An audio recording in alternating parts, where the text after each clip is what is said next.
Hi friends, மாயிலை தோரணம் வந்து விசேஷம் வந்தாலும் நம்ம வீட்டில் கட்டுவோம். இப்போ வந்து கொஞ்சம் டிஃப்ரெண்ட்டாக செய்யலாம். மேலே வந்து காம்பையும் அடியில் வந்து அந்த இலையோட முனை இருக்குல்லையா, அதை கொஞ்சம் ட்ரிம் பண்ணி விட்டுட்டு இப்போ வந்து அந்த காம்பு இருக்கு இல்லையா, அதை வந்து கட் பண்ணி எடுத்துக்கோங்க.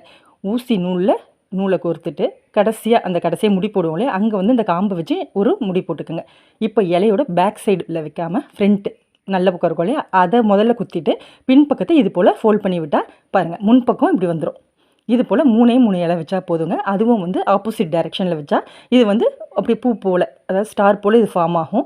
பார்க்கவே அழகாக இருக்கும் பாருங்கள். இப்படி 3 இலை மட்டும் போதும். இப்போ வந்து சாமந்தி பூவில் இருக்க காம்பை எடுத்துட்டு இப்போ வந்து பூவோட பின்பக்கமாக வச்சு ஊசியில் குத்திக்கங்க.